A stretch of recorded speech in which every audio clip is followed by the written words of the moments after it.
தென்னாடுடைய சிவனே போற்றி, எந்நாட்டவர்க்கும் இறைவா போற்றி. காவாய் கனகத் திரளே போற்றி, கைலை மலையானே போற்றி போற்றி.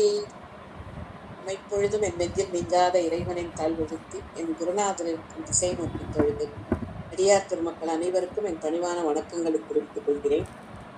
இன்றைக்கு நாம் பார்க்க இருக்கின்ற திருப்பதிகம் 7ஆம் திருமுறை சுந்தரமூர்த்தி சுவாமிகள் அருளிச் செய்த 71வது திருப்பதிகம். திருமறைக்காடு என்ற தலத்திலே பாடியருடைய திருப்பதிகம். இப்போதைய பெயர் வேதாரண்யம். மறை வேதம், காடு, ஆரண்யம் அப்படின்னு அதை அப்படியே சம்ஸ்கிருத வடமொழிப்படுத்தி இப்போதைய பெயர் வேதாரண்யம்னு இருக்கு.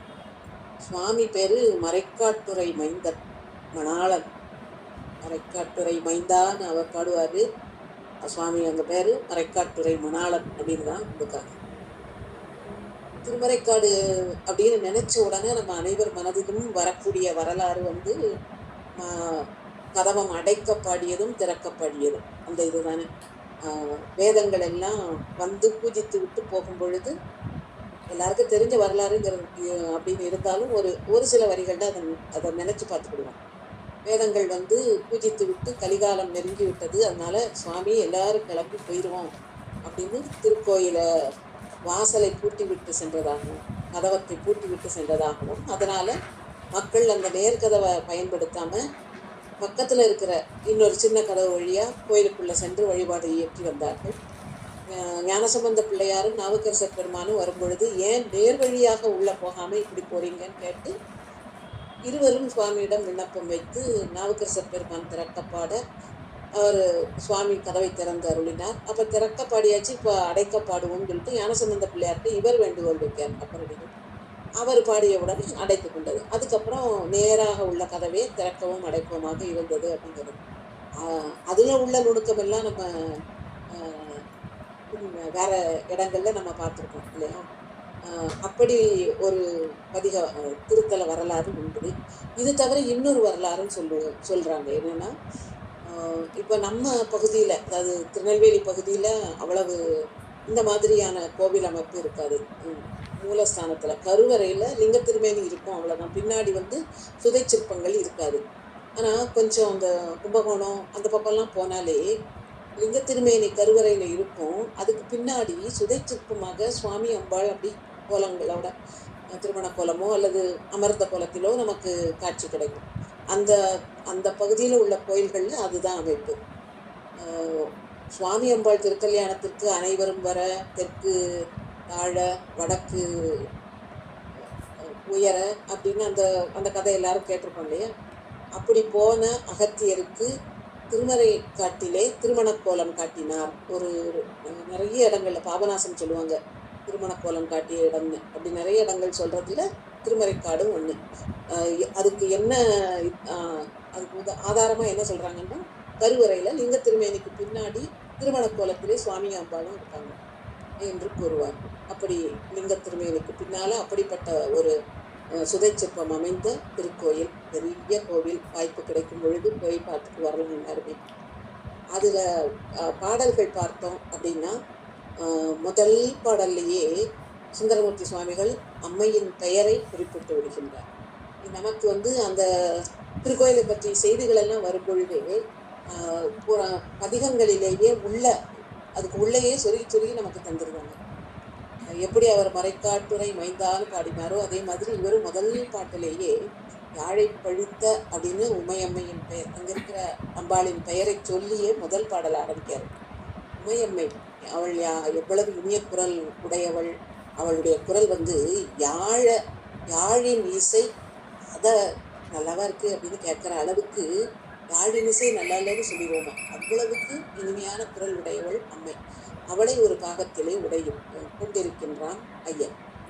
அவனுடைய சடாமுடிக்கு என்னெல்லாமோ நமக்கு விளக்கம் பார்த்துருக்கோம் இல்லையா. செஞ்சடை, தீ மாதிரி சடை, கனல் மாதிரி சடை, பிரி சடை அப்படின்னு ஐய புண்ணியகன் அப்படின்னு என்னெல்லாமோ பார்த்துருக்கோம். இங்க பேழைச்சடை அப்படின்னு ஒரு பேரை கொடுக்குறாரு பெடாமுடிக்கு. எதுக்கு பேழை அப்படின்னு பார்த்தா, பேழைன்னா என்ன, ஒரு பெட்டி அப்படித்தானே. பெட்டியில என்ன வைப்போம்? எதையாவது பாதுகாத்து வைக்கணும், அல்லது ரொம்ப விலை மதிப்பில்லாதது. அப்போ அதை எல்லா பொருட்களோட அது சும்மா போட முடியாது. அதை பெட்டிக்குள்ள வச்சு பத்திரமா வச்சிருக்கோம் இல்லையா? அப்படிப்பட்டதுதான் பெட்டி. இவருடைய திருமுடியிலே, ஜடாமுடியிலே நிறைய பொருட்கள் இருக்காம். அதனால அது பேழை அப்படின்னு அவர் பேர் வச்சிருக்காரு. பேழை ஜடைமுடி அப்படின்னு. என்னெல்லாம் இருக்கு நமக்கு தெரியவே நிறைய இருக்கு இல்லையா? மடுக்கள் நிறைந்த தொங்கை இருக்கும், அப்புறம் நிலா இருக்கு, அதுக்கப்புறம் சிரிக்கின்ற நகுவெண் தலை இருக்கு, ஆற்று மாலை இருக்கு, கொன்றை மாலை இருக்கு அப்படின்னு வரிசையா சொல்லிக்கிட்டே போகலாம். இத்தனையும் இருக்கிறதுனால அது ஒரு பெட்டி மாதிரி, இத்தனையும் அதை பாதுகாத்து வச்சிருக்கு. அதனால அது பெட்டி அப்படின்னு அவருக்கு அவருடைய ஜடைக்கு ஒரு பேர் வைக்கிறார். அந்த அவருடைய திருமுடியில பிறை வைத்திருக்கின்றான். அவனோட இடம் என்ன அப்படின்னு தேடினோம் அப்படின்னு முதல்ல ஒரு கேள்வி வைக்கிறார். அவர் இப்பேற்பட்டவர் பெருமான், இவ்வளவு உமையை ஒரு பாகத்திலே கொண்டவர், இத்தனை பொருட்களை உடைய ஜடாமுடியை கொண்டிருக்கின்றவர். அவர் இருக்கிற இடம் எது அப்படின்னு நீங்க தேடுதீங்கன்னா நான் ஒரு அடையாளம் சொல்லுதேன், அந்த அடையாளத்தை வச்சு நீங்க கண்டுபிடிச்சுக்கோங்க என்று சுந்தரர் கூறுகிறார். தாழம்பூ பூக்கள் நிறைஞ்ச குழி, பெரிய சோலை இருக்கு. அந்த சோலைகளுக்கு நடுவே போகுது. என்ன போகுதான்? குரங்குகள் எல்லாம் நுழைந்து போகுதான். புகைக்குள்ள தலையை விட்டு உள்ள போற மாதிரி மரங்கள் எல்லாம் அடர்ந்து காணப்படுகின்றன. நிறைய சோலை, அந்த இதுல பெரிய பெரிய மரங்களுக்கு நடுவுல புகுந்து அப்படி புகைக்குள்ள தலையை விட்டு உள்ள போற மாதிரி சின்ன நுழைவாயிலுக்குள்ள வழியா குரங்குகள் போகின்றன. அப்போ குரங்கு பெருசா இருக்காதா? சின்ன வாயிலுக்குள்ள வழியா எப்படி போகும் அப்படின்னு கேள்வி வரக்கூடாதுங்கிறதுனால அந்த குரங்குகள் ஒரு வகையான கூழை குரங்கு அப்படின்னு சொல்றாங்க. கூழை குரங்கு அப்படின்னா சின்னதா இருக்குமா அந்த குழை குரங்குங்கிறது சின்னதாக தான் இருக்குமா. ஆக நீங்க நினைக்கலாம் சின்ன வாயிலுக்குள்ள எப்படி போச்சுன்னா அந்த குரங்கே சின்ன குரங்கு தான்ப்பா அப்படின்னு நமக்கு விளக்கம் தெரிவிப்பார். சின்ன சின்ன குரங்குகள் அதுக்குள்ள வழியா போய் வாழை கனியெல்லாம் சாப்பிட்டுட்டு இருக்குமா. அப்படிப்பட்ட செழிப்பான ஊர். அந்த செழிப்புக்கு என்னெல்லாம் விளக்கம் கொடுத்துட்டாரு. பெரிய தாழை மலர்கள் எல்லாம் இருக்கு, தாழம்பூ மலர்லாம் இருக்கு. அது தாழம்பூ மலர் நெய்தல் நிலத்துல வளரக்கூடியது. வாழை மரம் மருதகத்துக்கு உரிய மரம். அது ஆக திருமறைக்காடு நெய்தலும் மருதமும் நிறைந்த, அது ரெண்டும் கலந்த ஒரு இடம் அப்படிங்கிறத இந்த முதல் பாடல்லையே நமக்கு விளக்கிடுகின்ற. செழிப்பாக நல்ல வளர்ந்து நீர்வளம் நிறைந்திருந்தா தான் தாழை மலர்லாம் மலர்ந்திருக்கும். அது பொழில இருக்கு பாருங்க. அப்போ சோலைகள் நிறைந்த இடம். அப்புறம் மரங்களும் நிறைய இருக்கு. சின்ன சின்ன வாயிலா தான் இருக்கிற அளவுக்கு அந்த மரங்களை சுற்றி செடி கொடியெல்லாம் ஏகப்பட்டது வளர்ந்துருக்குன்னு நல்ல நீர்வளம் நிறைந்ததாக இருக்கு. அதுல குரங்குகள் எல்லாம் சும்மா உள்ள புகுந்து புறப்பட்டு விளையாடுது. அங்க வாழைக்கனியெல்லாம் எடுத்து சாப்பிடுது. குரங்குகள் சாப்பிடுற அளவுக்கு நிறைய அப்படி வளம் மிகுந்ததாக காணப்படுகின்ற ஊர் என்று முதல் பாடலையே சுவாமி இருக்கின்ற திருமறைக்காட்டை அடையாளப்படுத்துகின்றார். பாடலை பார்ப்போம். யாழை பழித்தன்ன மொழி மங்கை ஒரு பக்கம், பேழை சடை முடிமேல் பிறை வைத்தான். இடம் பேணில் இருக்கிற இடம் எது அப்படின்னு நீங்க தேடினீங்கன்னா தாழை பொழில் ஊடே சென்று, தாழை தாழம்பு, கூழை தலை நுழைந்து, கூழை சின்ன நுழைவாயில், கூழை தலை நுழைந்து வாழைக்கனி கூழை குரங்கு உண்ணும் மறைக்காடே. இந்த இதுல ஒவ்வொரு வரியிலும் 2-3 இடங்களிலே சிறப்பு இழகரம் தோன்ற பாடலை அமைத்திருக்கின்றார். பாருங்களேன், யாழை மொழி பேழை அப்படின்னு, அப்புறம் தாழை பொழில் கூழை வாழை கூழை, எத்தனை இடத்துல சிறப்பு இழகரம் வச்சு பாட்ட அந்த ஒலிக்குறிப்பு வரும்பொழுதே அது ஒரு தனி இனிய இசை மாதிரி கேட்கும் இல்லையா? அப்படி ஒரு அழகான பாடலாக இந்த முதல் பாடல் அமைந்திருக்கின்றது. அந்த ஊரின் வளம் நமக்கு முதல் பாடலிலேயே விளக்கப்படுகிறது. எங்க தேடுறீங்க? அவர் இங்கதான் இருக்காரு, இந்த இடத்துல இருக்காரு, இப்படி சிறப்பான இடம், இங்க போய் பார்ப்போம் அப்படின்னு நமக்கு வழிகாட்டுகின்றார். அடுத்து 2வது பாடல் என்ன சொல்லுகின்றார் என்றால், இறைவன் நல்ல உயரமான அவனுடைய முடியிலே, திருமுடியிலே பிறையை சூடியிருக்கின்றார். அப்பேற்பட்ட பிறை சூடிய பெருமான் எங்க இருக்கான் அப்படின்னு உங்களுக்கு தெரிஞ்சுக்கிடணும் அப்படின்னா பாருங்க, எங்க போகணுமா? நாம அவன் இருக்கிற இடத்தை தேடி போனா அந்த இடத்துல அலை வீசுது, கடல் பக்கம், அதனால அலை வீசுது. அப்படி அலை வீசுகின்ற அந்த அலையோடு என்ன வந்து சேருதான் கடற்கரைக்கு அப்படின்னா ஒலி எழுப்பக்கூடிய சங்கு. அந்த சங்கு ஈனும் முத்துக்கள். நிறைய இடங்கள்ல நம்ம பார்த்துட்டோம் இல்லையா, முத்துக்கள் பிறக்கின்ற இடம்னு 20 இடத்த சொல்லுவோம் தமிழ் இலக்கியம்னு. அதுல ஒன்று சங்கு. சங்கு இன்று வெளியே தள்ளுகின்ற முத்துக்கள் குவியல் குவியலா அந்த அலைகளோட வருதான். அது மட்டும் இல்ல, பவளமும் திரட்சியா வருதான். பவளம் சிவப்பா இருக்கும், முத்து முத்து வெண்மையாக இருக்கும். அந்த வகை சிவப்பு வெள்ளையுமா அப்படி குவியலா கொண்டு வந்து அலை கடற்கரையில கொண்டாந்து தட்டி விட்டுட்டு போகுதான். அப்படி அது வந்து இங்க தள்ளும் போது அது எதுக்குள்ளெல்லாம் போகுது அப்படின்னு பார்த்தா, தகரம் அப்படின்னு ஒரு மரத்தின் வகை. அதை பொட்டானிக்கல் நேம் அப்படின்னு அதை பார்த்தா டேபர்னே மோன்டானான்னு வருது. என்ன வித்தியாசமா இருக்கு, தகர மரம்னு நம்ம கேள்விப்பட்டதே இல்லையே அப்படின்னு சொல்லி தேடினா அந்த பூ, அந்த மரத்தோட பூ அப்படின்னு சொல்லி போட்டிருக்கான். நம்ம நந்தியாவட்டை நம்ம சொல்றோம்ல, அது நந்தியாவட்டை, அதுக்கு தகரம் என்று ஒரு தகர மரம்னு ஒரு பேரம். அந்த தகர மரம் இருக்கான், தாழம்பு இருக்கான், ஞாழல், அதாவது அது வந்து ஞாழல் நிறைய இடங்களில் கேள்விப்பட்டிருக்கோம். அந்த ஞாழல்கிறது ஒரு வகை கொன்றைப்பூ, புலிநக கொன்றைன்னு சொல்லுவாங்க. சின்ன பிள்ளையில அதுல உள்ள எதழை பிரித்து, பூவோட எதழை பிரித்து கையில அப்படி கை நகங்கள் மேல வச்சு விளையாடின ஞாபகம் எல்லாருக்கும் வரும்னு நினைக்கிறேன். அந்த புலிநக கொன்றை இதெல்லாம் அங்க நிறைய இருக்கு. சும்மா 1-2 மரம் இல்லை, எக்கச்சக்க மரம் இருக்கு. அதோட நிழல்ல புகுந்து இந்த முத்து குவியலும் பவள குவியலும் அங்க வந்து அதுக்குள்ள வழியா விழுது. இது காணாதுன்னு அலை என்ன செய்யுதுன்னா மீன்களா கொண்டு வந்து தள்ளுதான் வெளியே. சுறா மீனை முதற்கொண்டு, சுரவம் முதற்கொண்டு கொண்டு வந்து அப்படி திருமறைக்காட்டு கடற்கரையில விட்டு எறிஞ்சிட்டு போகுதான்.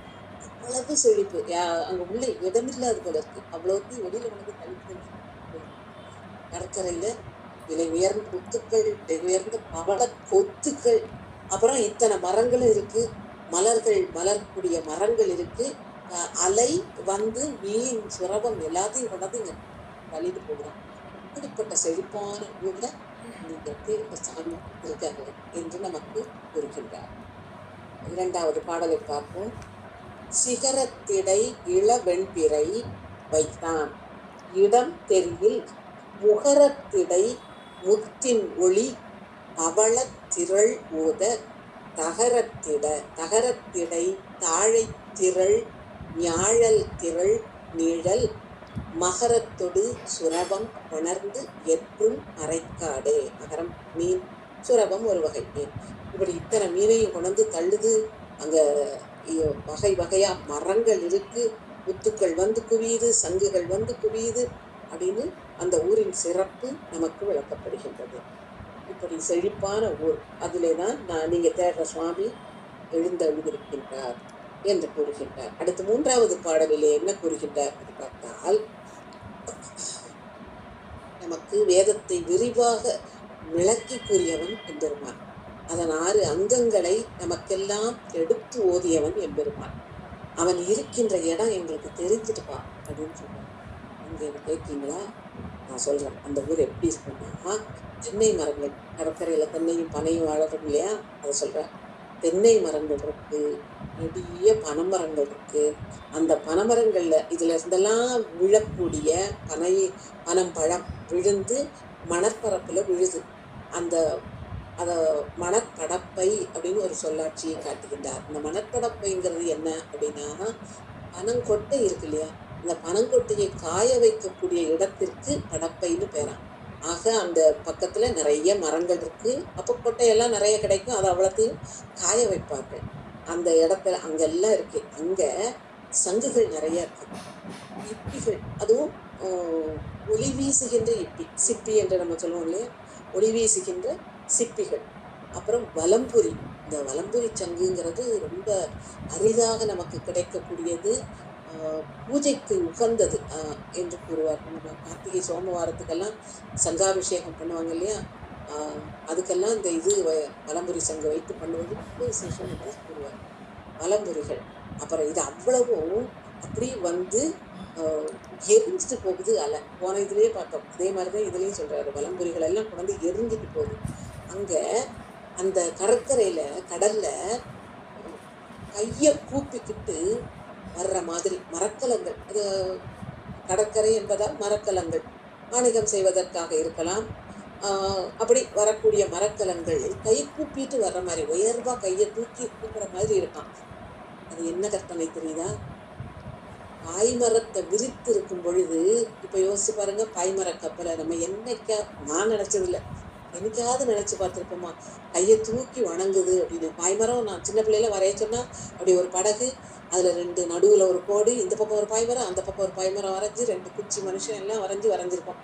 ஆனா ஒரு நாளும் அது கூப்பிய கையோட நினைச்சே பார்த்ததில்லை நான். பார்த்தோன்னே அப்படி ஒரு அது என்ன சொல்ல புல்லரிச்சு தான் போச்சு. எதுல போனாலும் சுவாமியோட சம்பந்தப்படுத்தியே பார்க்குற அளவு அந்த அருளாளர்களுக்கு பக்குவம் இருந்திருக்கு. அவங்க வழிகாட்டி இத்தனை வயசுக்கு மேலதான் நமக்கு அது புரியவே செஞ்சது அப்படின்னு இருந்தது.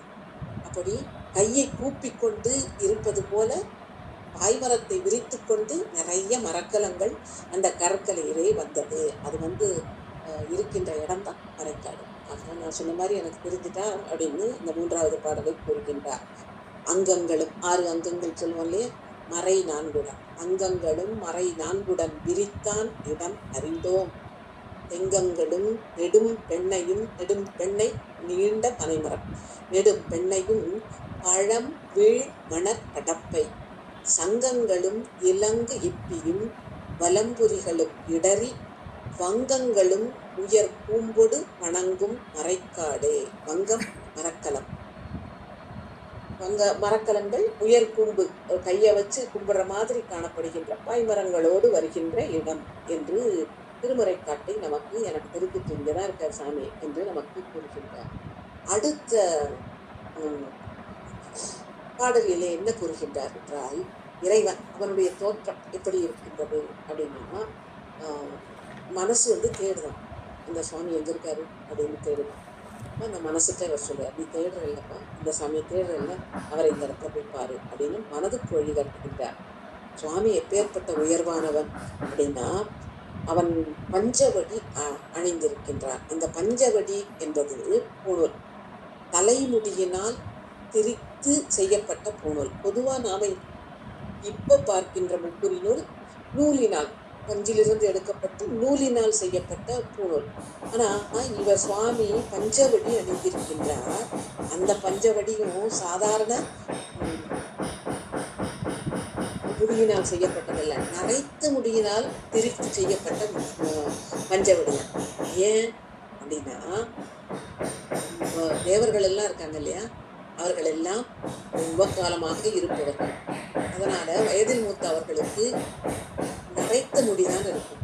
அவர்களுடைய தலைமுடியில் இருந்து செய்யப்பட்ட திரித்து செய்யப்பட்ட பஞ்சவடி சுவாமி அணிந்திருக்கிறார். அதனால அது நரைத்த நரைத்த முடியோடு திரிக்கப்பட்ட பஞ்சவடி என்று இவர் விளக்கம் கொடுக்கின்றார். சுவாமி எதுக்கு தேவர்களோட முடியிலிருந்து பஞ்சவடி, அவர்களுடைய கபாலத்தில் கழுத்தில் அணிந்து கொள்கின்றார் ஆரமாக, அவர்களுடைய எலும்பை ஆரமாக அணிந்து கொள்கின்றார் அப்படிலாம் நிறைய விளக்கங்கள் நம்ம புராணங்கள் சொல்லுது இல்லையா. எதுக்காக அப்படின்னு யோசிச்சா அதுக்கு உரையாசிரியர் விளக்கம் கொள்ளார். அவங்கள நம்ம வந்து உயர்வா நினைக்கிறோம், அவங்க அமிதமா எப்போ காலங்காலமாக இருக்கக்கூடியவங்க, அப்படி பதத்துல அந்த அப்பேற்பட்ட பதம் பெற்றவர்கள் அப்படின்லாம் அவர்களை உயர்வா நினைக்கும். நம்மை விட நிலைத்தவர்கள் அப்படின்லாம் நினைக்கிறோம். ஆனா சுவாமியோட ஒத்து நோக்கும் பொழுது அவர்கள் அப்படி நிலைத்தவர்கள் அன்று. அவர்களுடைய முடி, அவர்களுடைய எலும்பு, அவர்களுடைய கபாலம் அதெல்லாம் சுவாமி அணித்து கொண்டிருக்கின்றான் என்றால், அவர்களை விடவும் காலம் காலமாக நிலைத்து காலத்தையும் வென்று தாண்டி நிற்பவன் என்று இறைவனின் பெருமையை உயர்த்தி காட்டுவதற்காக தேவர்களின் எலும்பை ஆரமாக அணித்தான் என்று உரையாசிரியர்கள் விளக்கம் கொடுக்கிறார். அப்படி மிகவும் மேலானவனாகிய இருக்கின்ற இறைவன், அவன் உத்தமன், அவனை எங்க இருக்கான் அப்படின்னு உணரணும் அப்படின்னு நினைச்சேன்னா மனசே கொஞ்சம் புரியுது. நான் சொல்றேன், இந்த மாமரங்கள் எல்லாம் இருக்கு இல்லையா, அதெல்லாம் கடற்கரையில வளர்ந்து நிற்கிது. உயரமாக இருக்கான். அந்த உயரமாக இருக்கிறது, மாமரங்கள் உயர்ந்து இருக்கிறதுனால மேகங்கள் எல்லாம் அந்த மாமரத்தின் உச்சியை தொட்டு செல்லலாம். நம்ம மலை நகரங்களுக்கெல்லாம் போகிறோம்னு வைங்களேன், அப்போ தான் மேகங்கள் அந்த மலை சிகரத்தை தொட்டுட்டு போகிறத பார்க்கலாம். மற்றபடியெல்லாம் நம்ம வேற எங்கேயும் மலை சிகரங்கள் வேற எந்த இடத்துலையும் மேகம் தொட்டு போகிறாப்புல இடங்களை நம்ம பார்த்தது இல்லைன்னா, இங்கே மாமரத்து மேலேயே மேகங்கள் தங்கி செல்லுது அப்படின்னா தொட்டு தடவி போகுதுன்னா அந்த மாமரம் எவ்வளவு உயரமாக இருக்குன்னு நினச்சிக்கோங்க. அது மேலே மோதுற அலை இருக்கே, அதுவும் மலை மாதிரி உயரமாக வருவான். கடற்கரையிலேருந்து வர்ற கடற்கரையில் அடிக்கின்ற அலை அப்படி மலை மாதிரி உயர்ந்து மாமரத்தில் மோதுதான். அப்படி மோதிட்டு திரும்ப கடலுக்குள்ளே போகுதான். ஏற்பட்ட உயர்வான இடமாக்கும்பா திருமறைக்காடு, அங்கே இருக்கார், நீ போய் பாரு என்று மனத்திற்கு அறிவுறுத்துகின்றார். 4வது பாடலை பார்ப்போம். நரை விரவிய மயிர் தன்னொடு பஞ்சவடி மார்பன் உரை விரைவிய உத்தமன். உரை விரவியன்னா மிகவும் புகழ்பெற்ற உத்தமன் அவன். உத்தமன் இடம் உணரல் உருமனமே கேட்டையா. குறை விரவிய, குறை என்றால் ஒலி, ஒலி நிரம்பிய, குறை விரவிய குலை சேகர, குலை சேகரம் மாமரம். குறை விரவிய குலை சேகர கொண்டு அற்றலை விண்ட வரை குறைவன. விண்ட அதை அடித்து அதிலிருந்து விட்டு நீங்கிய, வரை என்றால் மலை, மலை போல எழுகின்ற திரை கொண்டு அத்தலை விண்ட வரை குறைவன திரை பொருது இழிந்து எற்றும் மறைக்காடே. மலை மாதிரி மலை உயர்ந்து மாமரத்தின் மேலே அடித்து திரும்ப உள்ள போயிருக்கு. அப்பேற்பட்ட இடம் திருமறைக்காடு. அங்கே அவர் இருக்காரு. ஏன்னா நீ அவரை தானே தேடுத, அவரை உணரணும்னு தானே நீ ஆசைப்படுத, அங்கே தான் இருக்காரு, போய் தேடு என்று கூறுகின்றார். அடுத்து திருப்பவும் நெஞ்சத்துக்கு தான் அவர் அறிவுரை கூறுகின்றார். சந்தேகமே படாதப்பா நெஞ்சே, நீ சந்தேகப்படாத. ஏன் அங்கே பார்த்துடலாமா அப்படின்லாம் யோசிக்காது. அதைத்தான் இறைவனை உணரணும்னு தானே நினைச்ச. மேலான இறைவன், தேவர்களுக்கெல்லாம் மேலானவன், தேவன். அப்படிப்பட்ட பரம், அவர் அவ்வளவு உயர்வானவர். அவரை நீ உணரணும்னு நீ நினைக்க, பார்த்துருவோமா அப்படின்லாம் நீ சந்தேகப்படவே வேண்டாம். நீ வணங்கு, இறைவனை வணங்கு. நீ வணங்கணும்னா அவன் எங்கே இருக்கான்? கங்கையை தன்னுடைய சடை முடியிலே அணிந்திருக்கின்றான். அவன் இருக்கின்ற இடம் எது அப்படின்னா கடல். அதனுடைய கை, கடலுக்கு கை அப்படின்னு நினைத்து பார்க்கக்கூடியது என்னது? அதனுடைய அலைகள். அந்த அலை ரொம்ப விலைமதிப்பில்லாத மணிகளை எல்லாம் அள்ளி கொண்டு கரையில் தள்ளுது. அப்படி அவ்வளவு உயர்வான இடம் அது. மரக்கலங்கள்லாம் நிறைய நடமாடுகின்ற இடம். மரக்கலங்களை அந்த அலைகள் எல்லாம் அப்படி அலையின் உதவியால் தானே மரக்கலங்கள் அப்படி ஓரங்களுக்கு வரும் இல்லையா? மரக்கலங்களை கொண்டு சேர்க்கு மரக்கலங்களாவது வரணுங்கிற எண்ணத்தில் வருது. ஆனால் சுறாமீன் இருக்கே, அதையும் சேர்த்து கொண்டு இந்த அலைகள் கரையில் கொண்டு தள்ளுது. ஆஹா, மணிகளை கொண்டு தள்ளுது, சுறாமீன்களை கொண்டு தள்ளுது. கண்டிப்பாக கரை சேரணும்னு ஆசைப்படுற மரக்கலங்களையும் கொண்டு சேர்க்கிறது. ஏற்பட்ட மறைக்காட்டுல இறைவன் எழுந்தருளி இருக்கின்றார். நீ சந்தேகமே படாம அங்க சென்று அவனை வணங்கலாம் என்று இந்த 5வது பாடல் கூறுகின்றது.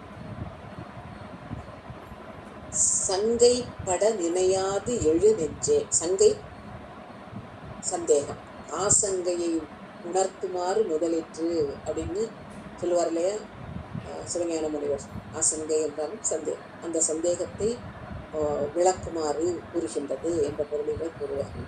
அந்த சந்தேகமே இல்லாமல் அந்த சந்தேகப்பட்டு அதை பற்றியே நினச்சிக்கிட்டு இருக்காத. நெஞ்சு நீ அந்த சந்தேகத்தை விட்டு எழுந்து வந்துடும். எதுக்கு வரணும்? தொழுது ஏத்த கங்கை சடை முடிவுடையவர்க்கு இடமாவது கறவை. கறவை என்றால் கடல். பறவை அங்கை கடல் அருமாமணி உந்தி கரைக்கு ஏற்ற வங்கத்தொடு சுரபம் கொணர்ந்து எற்றும் மறைக்காடே என்று இந்த 5வது பாடல் நமக்கு சந்தேகமே படாம நீ சுவாமியை இங்கே அதை போய் பார்த்துக்கிடலாம் என்று கூறுகின்றது. அடுத்தது 6வது பாடல்ல சுவாமியை திருப்பி சுவாமியினுடைய தோற்ற பொலிவைத்தான் இங்கே கூறிட்டே போறாரு. திருப்பியும் கூறுகின்றார். என்ன சொல்றாருன்னா, இறைவன் நல்ல கோபத்தோடு வருகின்ற விடை, வெற்றியை தரக்கூடிய விடையில ஏறி வருகின்றார். ஏறி வரக்கூடியவன், மழுவினை தன் கையிலே ஏந்தி இருக்கின்றவன், நல்ல ஆத்தி மாலையை அணிந்திருக்கின்றான், கொன்றை மாலையை அணிந்திருக்கின்றான். இது இரண்டையும் படருகின்ற சடை மீது அணிந்திருக்கின்றான். இப்படிப்பட்டவன் இருக்கின்ற இடம் என்ன அப்படின்னா, கடல்ல கடலுக்கு நடுவுல, அப்புறம் உப்பங்கழி அப்படின்னு கூறுவோம் இல்லையா, கடல்ல ஊடுருவி உள்ள வரும் இல்லையா அந்த கழிகளுக்கு நடுவுல, அப்புறம் தாழை மலர் ஏற்கனவே பார்த்துருக்கோம், தாழம்பூ செடி அதெல்லாம், அப்படி மனம் வீசுகின்ற தாழை மடல்கள், அதுக்கு நடுவுல கூடி என்ன இருக்குதான், குருகுகள். அந்த குருகுங்கிறது ஒரு வெள்ளை நிற பறவை. அந்த குருகுகள் எல்லாம் அந்த இடத்துல நின்று அப்புறம் மேலே எழுந்து பறக்கு. ஏன் அலை அடிக்கும் போது அந்த அசைவில் அது பறக்கும் இல்லையா? ஆக அது அங்கே உட்கார்ந்துருக்கு. எதுக்கு இடையில உட்கார்ந்துருக்கு? கடலுக்கு இடையில, கடல் ஓரத்தில், கடலுக்கு இடையில, அலைகளுக்கு இடையில உட்கார்ந்துருக்கு. உப்பங்கழிகளுக்கு அருகில் இருக்குது, தாழை மடலுக்கு அருகில் இருக்கு. அப்புறம் அப்படி பறந்து போகுது. அந்த பறந்து போகக்கூடிய வெள்ளை நிறமுள்ள பறவைகள், குருகுகள் நிறைய காணப்படுகின்ற இடம். அப்படி வெள்ளை நிறம், கொஞ்சம் அப்படியே யோசிச்சு பாருங்க. வெள்ளை நிற பறவை இதுக்கு மேல பறந்து போகும். அதுக்கு பின்னோட்டமா இருக்கக்கூடியது எது? நீல நிறத்துல இருக்கின்ற கடல். அலை அடிக்கும் போதே நுரை வெள்ளை நிறத்துல இருக்கும். அப்போ உப்பங்கழி, அதுக்கு பக்கத்துல தாழை மடல்கள், அதுல இருந்து வெண்குருகுகள் அப்படி மேல பறக்கு. அதுக்கு பின்னணியில இருக்கக்கூடியது நீல நிற கடல். அழகா அந்த நீளமும் வெள்ளையுமா கலந்து அப்படி அது என்ன சொல்ல, ஒரு வண்ண கலவையை நம்ம கண்ணு முன்னால கொண்டுட்டு வர்றாரு. பாடலை பார்ப்போம். 6வது பாடல். அடல் விடையினன் மழு வாழினன் நல் ஆர் என்றால் அத்திமாலை, நல் ஆர் அணி கொன்றை படரும் சடை முடியுடை அவர்க்கு இடமாவது பறவை. கடல் இடையிடை கழி அருகினில் கடி நாறு தன் கைதை என்றால் தாழை மலர் கைதை, மடலிடை வெண்குருகு எழு மணிநீர் மறைக்காடே. மணிநீர் அப்படிங்கிறது நீல நிறமாக இருப்பதால், நீலமணி மாதிரி ஒளிவிடுவதால் அதை மணிநீர் என்று அழைக்கின்றார். இந்த கைதை அப்படிங்கிற பேரு அதுக்கு ஒரு காரண பெயர். அது ஓரங்கள்ல இப்போ எப்பவும் நம்ம பார்க்குற தாழம்பூ இல்லாம சில குறிப்பிட்ட வகை தாழம்பூ முட்கள் நிறைந்ததா இருக்கும். இப்போ நம்ம ஒரு காலத்துல வாங்கி தலையிலெல்லாம் வச்சு இது பண்ணும்போது வெளியில இருக்கிற இதுல முள் இருக்கும் தெரியுமா, ஓரங்கள்ல. அதனாலதான் அதை தொட்டால் கையை தைக்குமா, அப்படி அந்த முள்ளு குத்தும் இல்லையா, அதனாலதான் அதுக்கு பேரே தை. இந்த அழகான காரண பேர்ல நம்ம பார்க்கறது அவ்வளவு முள் இருக்காது, லேசா இருக்குமே தவிர, கொஞ்சம் வித்தியாசம் தெரியுமே தவிர அது அவ்வளவு ரொம்ப கையை தைக்கக்கூடிய அளவுக்கு இல்லை. இவர் கூறுகின்ற வகை கையை தைக்கின்ற அளவு முள் இருப்பதால் அது தை. அடல் விடையினன் மழுவாளினன் நல் ஆர் அணி கொன்றை படரும் சடை முடி உடையவர்க்கு இடமாவது பறவை. கடல் இடையிடை கழி அருகினில் கடிநாறு தன் கைதை மடல் இடையிடை வெண்குருகு எழு மணிநீர் மறைக்காடு என்று திருமறைக்காட்டின் அழகிய தோற்றத்தை மற்றொரு பாடலிலே கூறுகின்றார். அடுத்து மீண்டும் அவருடைய தோற்றப்படிதான் இங்கே வருகிறது. அவன் தலையில என்ன அணிந்திருக்கின்றான் அப்படின்னா, அப்பத்தான் முளைத்த பிறை, வளரக்கூடிய பிறை, இளம் பிறை.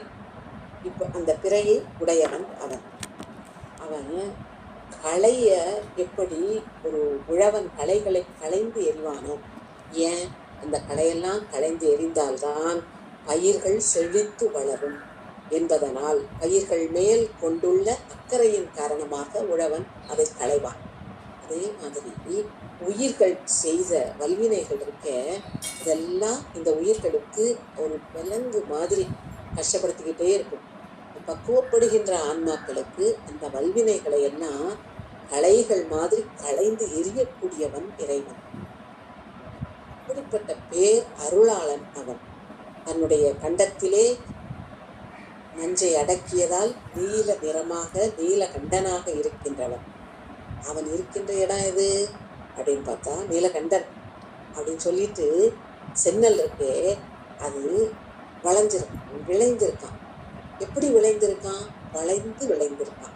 அது கதிர் முற்றினால் நெல்மணி நெல் கதிர் வளைந்து நிற்கும் இல்லையா? அப்படி முற்றிய நெற்கதிர்களை உடைய வயல்கள். அந்த வயலுக்குள்ள கயல் மீன்கள் பாய்கின்றனவா. அந்த பாய்ந்து கயல் மீன்கள் பாயக்கூடிய அந்த வயல்களை உடையது இந்த திருமறைக்காடு. அது தவிர கிழக்கு கடற்கரை மணல் இருக்கே, அது நிறைந்து அழகாக தோற்றமளிக்கிறது. அந்த கடற்கரை மணலிலே, கிழக்கு கடற்கரை மணலிலே, திருமறைக்காடு அங்கே தானே இருக்குது, கிழக்கு கடற்கரையில் தானே. இப்போ நம்ம ஈஸியார்னு வச்சுருக்கோம் இல்லையா, அந்த வழியில் தானே பார்ப்போம் திருமறைக்காடு. அதை நமக்கு உணர்த்துகின்றார். கிழக்கு கடற்கரையில் எப்படியா வளைந்திருக்கின்ற சங்குகள், அதோடு சலம் சலம் அப்படின்னு சொல்லப்படக்கூடிய ஒரு சிறந்த வகை சங்குகளிலேயே மேலானதை சலம் சலம் என்று கூறுவார்கள். அந்த சலஞ்சலத்தையும் சேர்ந்து சங்குகள் வருது, அதோடு சேர்ந்து சலஞ்சலம் கூட அதை கொண்டு கடற்கரை மணல்ல அதை தள்ளி விட்டுட்டு போகுதான். அலைகள் இத்தனையும் கடற்கரையில சேர்ந்து என்று கூறுகின்றார். ஆக வயல் வளமும் இருக்கு, பக்கத்திலேயே கடல் இத்தனை பொருட்களையும் கொண்டு கரையிலே தள்ளுகிறது என்று கூறுகின்றார். பாடலை பார்த்து 7வது பாடல். முளை வளர் இள மதியுடையவன் முன் செய்த வல்வினைகள் களை களைந்தனை ஆளல் உரு கண்டன் இடம் சென்னல் வளை விளை வயல் கயல் பாய்தரு குணவார் மணல் கடல்வாய் வளை வளையொடு சலம் சலம் உணர்ந்து எட்டும் அரைக்காடே. குணதிசை கிழக்கு திசை. அந்த கிழக்கு திசையில் இருக்கின்ற கடற்கரை, அந்த பகுதியிலே செழிப்பான இடத்திலே இறைவன் இருக்கின்றார் என்று நமக்கு வழிகாட்டுகின்றார். அடுத்து 8வது பாடலில் என்ன கூறுகின்றார் என்றால், திருமறைக்காடு பெரிதான நலன்களை உடையதாக இருக்கின்றதாம். ஏன்னா நலன்கள் நிறைய ஏன் இருக்கு அப்படின்னா, நல்ல பொருட்கள் அங்கே நிறைய காணப்படுகின்றன. நல்ல செழிப்பு இருந்தால் தான் நலன்கள் நிறைய இருக்கும். நலன்கள் நிறைய இருந்தால் தான் மக்கள் மகிழ்வோடு வாழ்வார்கள். மக்கள் மகிழ்வோடு வாழ்ந்தால்தான் அவங்க அடிப்படை, அதாவது ஒரு மனிதனுக்கு அடிப்படை தேவை உணவு, உறைவிடம், அதுக்கப்புறம் உடை. இது 3 அடிப்படையில் தேவை, கண்டிப்பாக தேவை. முதல் தேடல் மனிதனுக்கு இது 3 தான் இருக்கும். இது 3 கிடைக்கலன்னா இந்த 3 எப்படி கிடைக்கும் அப்படின்னு சொல்லிட்டு அதைத்தான் தேடிக்கொண்டே இருப்பானே தவிர அதை விட்டு வெளியே வரமாட்டான். அதை விட்டு வெளியில் வந்தால் தான் வழிபாடு, அப்புறம் மற்ற வாழ்க்கையிலே உள்ள மற்ற பகுதிகளை எல்லாம் அவன் அனுபவிப்பான். அப்போ நலன்கள் எல்லாம் நிறைய இருக்காங்க. எல்லா நலன்களும் இருந்ததுன்னா தன் அடிப்படை தேவைகள் எல்லாம் மனிதனுக்கு கிடைத்து விடும். அப்போ கிடைச்சாச்சுன்னா அதுக்கு அடுத்தது மன நிம்மதி அப்படின்னு அதுக்கப்புறம் தான் நிம்மதியை தேட தொடங்குவான், மகிழ்ச்சியை தேட தொடங்குவான் இல்லையா? அப்போ வழிபாடு ஏற்ற தொடங்குவான். அப்படிப்பட்ட ஒரு சூழ்நிலை நிலவக்கூடிய இடம் இது என்று கூறுகின்றார்.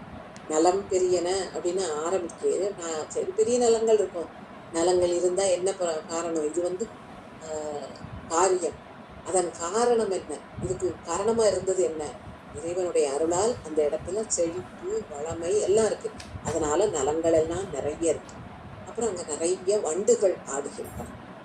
வண்டுகள் ஆடுதுன்னா சும்மா ஆடாதுங்க, நல்ல மலர்கள் இருக்கணும், நல்ல நிறைவான அது ஒரு வண்டுகள் இருப்பதற்கு மலர்கள் நிறைய இருந்தால்தான். மலர்கள் இருப்பதற்கு சோலைகள் நிறைய இருக்கணும். சோலைகளிலே பூக்கள் பூர்ப்பதற்கு நீர்வளம் நிறைய இருக்கணும். ஆக வண்டுகள் மட்டும்னு சொல்லியாச்சுன்னா அதுக்கு பின்னால இதெல்லாம் காரியம். இந்த வண்டுகள் இருப்பது காரியம். வண்டுகள் இருப்பதற்கான காரணம் சோலைகள், அதில் உள்ள மரங்கள், அதில் உள்ள மலர்கள், நீர்வளம் அப்படின்னு இத்தனையும் அதனுடைய காரணம். அப்படி நல்ல சுரும்புகள், நல்ல வண்டுகள் இருக்கின்ற இடம், அப்புறம் நலங்கள் இருக்கின்ற இடம், பெரிய பெரிய கலங்கள் எல்லாம் வருதாம். பெரிய பெரிய கலங்கள், மரக்கலங்கள்லாம் வருதுன்னா ஏன் வரும்? இங்கு வியாபாரம் செழித்து வளர்வதால் பொருட்களை எல்லாம் எடுத்துக்கொண்டு மரக்கலங்கள் வருது. அதுவும் சும்மா வரல, அவர் சொன்ன மாதிரி கையை தூக்கி கும்பிட்டுக்கிட்டே வருது, சுவாமியை கும்பிட்டுக்கிட்டே வருது. அப்புறம் அங்கே எங்க செழிப்புக்கு என்ன பஞ்சமா இருக்கும்? ஆக நல்ல பெரிய பெரிய மரக்கலங்கள் வந்து சேருகின்ற கடற்கரை, அதுல சுவாமி இருக்கார். அந்த மாதிரி ஒரு இடத்துல தான் நம்முடைய பெருமானாகிய சடைமுடியை உடையவன் அவன் இருக்கின்ற இடம்தான் இந்த திருமறைக்காடு. அப்பேற்பட்ட பெருமையுடைய திருமறைக்காட்டுல கடலுக்கு பக்கத்துல இருக்கு வலம்புரி சங்கு, சலம் சலம்ங்கிற சங்கு, இது எல்லாத்தையும் ஏற்கனவே சொல்லிட்டாரு. முதல்ல சங்கு, சலம் சலம், அப்புறம் வலம்புரி, அதை மட்டும் சொன்னாரு. இப்போ ரெண்டையும் சேர்த்து சொல்றாரு. இங்க இன்னொரு பாடல்ல வலம்புரி சொன்னார் இல்லையா, ரெண்டையும் தனித்தனியா சொன்னாரு. இந்த பாடல்ல ரெண்டையும் சேர்த்து சொல்லுகின்றார். வலம்புரியும் கொண்டு வந்து சலம் சலையும் கொண்டு வந்து கரையில கொண்டு வந்து தள்ளக்கூடிய அலைகளை உடைய கடற்கரையிலே சுவாமி இருக்காரு. அது எனக்கு நல்லாவே தெரியுது, நீங்களும் வாங்க என்று அழைக்கின்றார். இங்கே பொதுவாக வார்த்தைகளை மாற்றி போட்டு நம்ம பொருள் பண்ணுவோம் இல்லையா, இதில் வரிகளையே மாற்றி போட்டு சொல்லணும். எப்படின்னா, முதல்ல இதில் கொடுத்துருக்கிறபடியே பாடலை வாசிச்சிருவேன். நலம் பெரியன சுரும்பு ஆர்ந்தன நம் கோன் இடம் அறிந்தோம், நலம் பெரியன சாரும் கடல் கரை பொருது இழி கங்கை சலம் புரி சடைமுடி உடையவர்க்கு இடமாவது பறவை வலம்புரியோடு சலம் சலம் கொண்டு என்று மறைக்காடு. இதுல சுவாமியோட வர்ணனையை நடுவில் கொண்டு வந்துக்கலாம். நலம் பெரியன சுரும்பு ஆர்ந்தன, கலம் பெரியன சாரும் கடற்கரை பொருது, அது வரைக்கும் வரிசையா சொல்லிட்டு, ஒரு கரை பொருது இழி கங்கை சலம்புரி சடை முடி உடையவன் நம்கோன் இடம் அறிந்தோம். கங்கை வழிகின்ற கடைமுடியை உடைய நம்முடைய கோன் இருக்காரே, அவருடைய இடத்தை அறிந்தோம். எது இடமாவது பறவை வலம்புரியோடு சலம் சலம் உணர்ந்து எத்தும் மறைக்காடே அப்படின்னு வரிகளையே மாற்றி போட்டு நம்ம பொருளை எளிதாக புரிந்து கொள்ள முடிகின்றோம். ஆக ஒரு காரியம் நிகழ்கின்றது என்றால் அதற்கு பின்னால் ஒரு சிறப்பான காரணம் இருக்கும் என்பதை நினைக்க வைக்கின்றது இந்த பதிகம், இந்த பாடல். அடுத்து 9வது பாடலிலே என்ன கூறுகின்றார் என்றால், சும்மா மற்றவர்கள் காட்டுகின்ற தவறான வழியிலே போய்விடார்கள். நிறைய பேர் இருப்பாங்க தவறான வழியை காட்டுவதற்கு, ஆனா அது அவ்வளவு நிறைவான சிந்தனையா அப்படின்னு நீங்க யோசித்து பாருங்கள் என்று நமக்கு அறிவுரை கூறுகின்றார். ரொம்ப முரட்டுத்தனமா வாதாடுவார்கள். இது வேற்று சமயத்தவராக இருந்தாலும் சரி, ஒரே சமயத்தவராக இருந்தாலும் சரி, இந்த வம்படியா பேசக்கூடிய ஆட்களை நம்ம கொஞ்சம் யோசிக்கணும். அவங்க சொல்றாங்கிறதுக்காக வேண்டி அவங்க ரொம்ப ஆக்ரோஷமா வீரத்தோட பேசுறாங்கிறதுக்காக வேண்டி அவங்க சொல்றது கரெக்டாக தான் இருக்கும் அப்படின்னு நினைக்கக்கூடாது என்று கூறுகின்றார். சமணர்கள் அவர்களுடைய கொள்கை அதெல்லாம் அவங்க ஏதோ கொள்கைகள் சொல்லுவார்கள். அப்புறம் சிறிய உடைகளை அணிந்த சமயத்தவர்கள், அப்படி அவங்க எல்லா சமயத்தவர்களுக்குமே ஒரு கொள்கை இருக்கும் இல்லையா, அவங்க கொள்கையை அவர்கள் கூறுவார்கள். ஆனா என்னன்னா, சிவஞான முனிவர் சொன்ன மாதிரி அவ்வளவில் அவன் மகிழ்க வரும். அதாவது அவங்களோட புத்திக்கு எட்டியது அவ்வளவுதான். ஆனா அதுக்கும் மேல சைவம் யோசிச்சு வச்சு அதுக்கும் மேல விளக்கம் தருது. அதனால நம்ம இதை பார்ப்போம். அவங்க இதை சொல்றாங்க, ஆனா அதோட நின்றுறாங்க, அதுக்கும் மேல விளக்கங்கள் இருக்கு அப்படின்னு. இப்போ மாடியில போய் மாடிக்கு ஏறணும்னு வச்சுக்கோங்களேன். நம்ம மலையெல்லாம் ஏறுறதை பத்தி யோசிக்கணும். மாடிக்கு ஏறணும்னு நினைக்கிறோம். ஒரு சமயத்துல உள்ளவங்க ஒரு 2 அல்லது 3 படி அளவு தான் சிந்திச்சிருப்பாங்க, அதோட நின்றுவாங்க. அவங்க நம்மளோட குறிக்கோள் என்ன, ஒரு 15 படி ஏறி மாடிக்கு போகணும். அப்போ அந்த 2-3 படியோட சேர்த்து அதோட நின்றுட்டா மாடியில போய் சேர்ந்துருவோமா என்ன? மாட்டோம். அப்போ அதுக்கு அப்புறம் சிந்திக்கணும். இது குறைவான சிந்தனை, இது சரியில்லை அப்படிங்கிறத உணர்ந்து அந்த சிந்தனையை விட்டு விலகி வரணும். அப்போ சிலர் இன்னும் 2-3 படி சிந்திப்பாங்க. அப்போ அந்த அளவுக்கு அதோட நின்னாலும் பாதியில தான் நிற்கும் நம்ம பயணம். ஆக முழுமையும் சரியாக முழு பயணத்தையே செய்யணும் அப்படின்னா நம்ம அருளாளர்கள் கூறியதை கவனித்து அதை பின்பற்ற வேண்டும். அதனால நடுவில் கூடி இந்த வீரத்தோட பேசுகின்றவர்கள், மூர்க்கத்தனமா பேசக்கூடியவர்கள், வம்படியா பேசுகின்ற இந்த மூர்க்கனும் முதலையும் கொண்டது விடாங்க சொல்லுவாங்க தெரியுமா?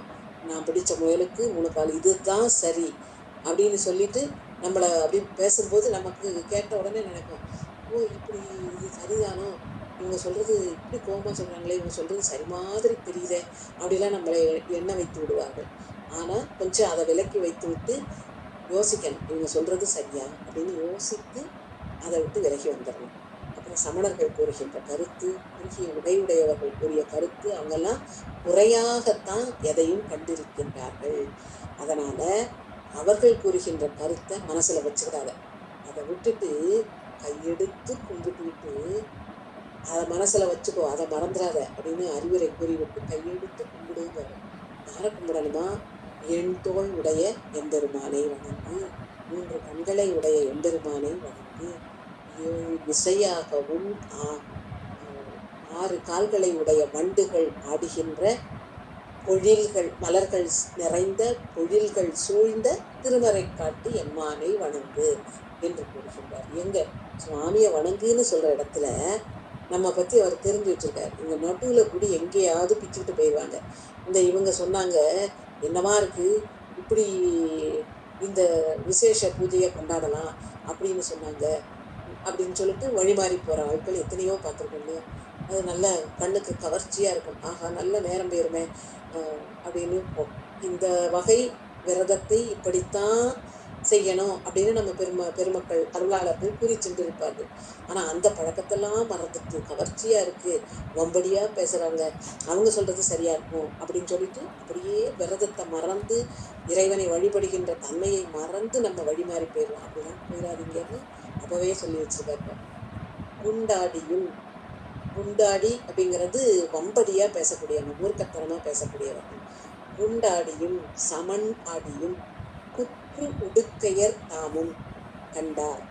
அவங்களுக்கு தக்க அறிவில, அவங்களுக்கு இறைவன் கொடுத்த அளவிலே, அவர்களுடைய அறிவுக்கு தக்க வகையிலே கண்டார்கள். சில பொருட்களை கண்டார்கள். கண்டார் கண்ட காரணம் அவை கருதாது.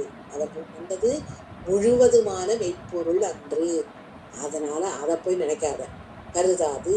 கை தொழுமின், வணங்குங்கப்பா, அவங்க சொன்னதை கேட்காம வணங்குங்கள். கருதாது கை தொழுமின். எண் தோழினன் முக்கண்ணினன் 7 இசையினன் அருகால் வண்டாடு தன் பொழில் சூழ்ந்து எழு மணிநீர் மறைக்காடு. நீலமணி போல ஒளி வீசுகின்ற கடல் நீரை உடைய அந்த கடலுக்கு அருகிலே இருக்கின்ற திருமறைக்காட்டு இறைவனை கைகளை கூப்பி தொழுவீர்களாக என்று நமக்கு தீயதை விலக்கி நல்லதையே தேர்ந்தெடுத்து நல்வழியில் செல்லுங்கள் அப்படின்னு கூறுகின்றார். இதுவும் இந்த மாதிரியான அறிவுரையும் நமக்கு கண்டிப்பாக தேவை. ஏன்னா நல்ல வழிபாட்டு முறையை மட்டுமே நம்ம அருளாளர்கள் சொல்லி கொடுத்துட்டு இருந்தாங்கன்னு வைங்க, அதை மட்டும் நம்ம படிச்சுக்கிட்டே இருப்போம். இப்படி ஒரு தீய வழியும் இருக்கு, அது உங்களை கவர்ந்தெழுக்க முயலலாம்னு ஆசிரியர் உணர்த்தலைன்னு வைங்க, அது தீயதுங்கிறதே நமக்கு தெரியாம இருக்கும். அதனால நல்லதை மட்டுமே சொல்லி கொடுக்க கூடாது, இப்படி இருக்கு அதை விட்டு விலகி இரு அப்படிங்கிறதையும் சொல்லிக் கொடுக்கணுங்கிறதுக்காகத்தான் நம்ம அருளாளர்கள் சங்கற்பம் நிராகரணம் அப்படின்னு 2 வகையான வாதத்தை நமக்கு அறிமுகப்படுத்துகிறார். இப்படியெல்லாம் சமயவாதிகள் இருக்காங்க, அங்க போய் சண்டை மாறுதம் சுழித்தடித்து அந்த அடிக்கிற மாதிரி இருக்குன்ற மாயாவாதிகளை பார்த்து பத்திரமா இருந்துக்கோங்க அப்படின்னு நமக்கு அறிவுரை கூறுவார் இல்லையா? அத மாதிரி அவர்கள் எல்லாம் நமக்கு அவங்க காரணம் கண்டார்கள், ஆனா அது முழுமையான காரணம் என்று, அதனால அதை கருதாதீர்கள் என்று இன்று வரை நாம் பின்பற்ற வேண்டிய, இன்னைக்கு நமக்கு நிறைய இருக்கு இல்லையா?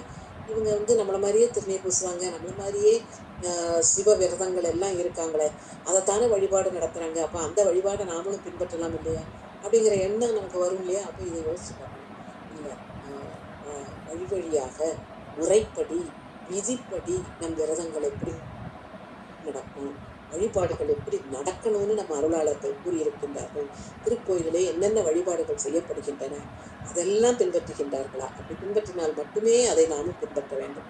இல்லைன்னா அவங்க ஒரு அளவிலேயே நின்று விட்டார்கள், நாம அதுக்கும் மேல போனோம் என்று கை தொழுது திருக்கோயிலே இருக்கின்ற இறைவனை நம் அருளாளர்கள் காட்டிய வழியிலே சென்று வணங்க வேண்டும்.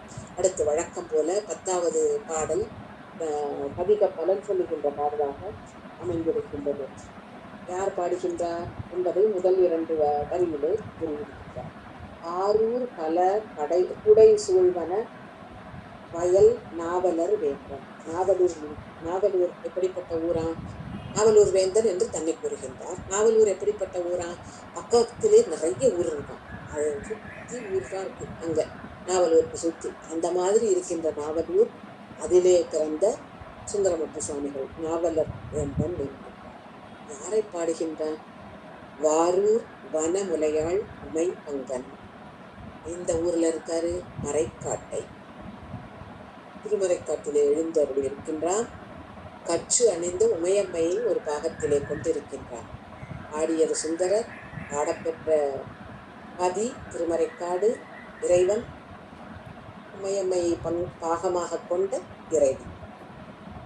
ஆரூரன் என்று தன்னை கூறிவிட்டு ஆரூரன் தமிழ் மாலைகள், அவர் பாடியிருக்கின்ற இந்த தமிழ் மாலையை பாடும் அடித்தொண்டர், இதனை பாடுகின்ற அடித்தொண்டர்கள் இருக்கின்றார்களே, அவர்களுக்கு என்னெல்லாம் கிடைக்குதான்? நீரூர் தரு நிலனோடு உயர், நீர்வளம் நிறைந்த ஒரு நிலம், அதனோடு உயர் புகழ் ஆகுவர் தாமே. புகழுக்கு எதுக்கு உயர்னு ஒன்று தனியா சொல்றாரு அப்படின்னா, ஆங்கிலத்திலே 2 வார்த்தைகள், ஃபேமஸ் அப்படின்னு சொல்லுவாங்க, இன்னொன்று நொட்டோரியஸ். அது எல்லாருக்கும் தெரியும் அந்த ஆளை பற்றி, ஆனால் ஒரு என்ன சொன்ன மோசமான முறையில் பிரபலமாயிருப்பாங்க. அது நொட்டோரியஸ். சுவாமி நமக்கு என்ன கிடைக்கணும்னு சொல்றாரு, இந்த இதெல்லாம் பாடுனா என்ன கிடைக்கும்? புகழ் கிடைக்கும். சாதாரண புகழில் உயர் புகழ். இந்த நொட்டோரியஸாக ஃபேமஸ் ஆகாமல், தவறான வழியில் பிரபலமாகாமல், நல்ல வகையான புகழ் கிடைக்கும். வளம் நிறைந்த நிலம் கிடைக்கும், அதிலே உயர்வான புகழ் கிடைக்கும் என்று அதிக பலன் சொல்லுகின்றார். பாடலை பார்ப்போம். ஆரூர் பல புடை சூழ்வன வயல் நாவலர் வேந்தன் வாரூர் வனமுலையாள் உமை பங்கன் மறைக்காட்டை ஆரூரன் தமிழ் மாலைகள் பாடும் அடித்தொண்டர் நீரூர் தரு நிலனோடு உயர் புகழாகுவர் தாமே என்று அழகான திருமறைக்காட்டில் நமக்கு அடையாளம் காட்டுகின்ற வண்ணம் இந்த பதிகத்தை அமைத்துக் கொண்டிருக்கின்றார் சுந்தரமூர்த்தி சுவாமிகள். நன்றி கூறி விடைபெறுகின்றேன். அருள் நிறை யாழை பழித்த மொழியம்மை உடனுரை அருள் நிறை திரு மறைக்காட்டு மணாளர் இருவரின் ஒற்றாள் வணங்கி போற்றி மகிழ்கிறேன். ஆதி வாழிய அஞ்செழுத்தோடு வெண்பூதி வாழிய புண்ணியர் வாழிய நீதி வாழிய நீழ்புவி வாழிய கோதில் செய்வ கொலமிக வாழிய. திருச்சிற்றம்பலம்.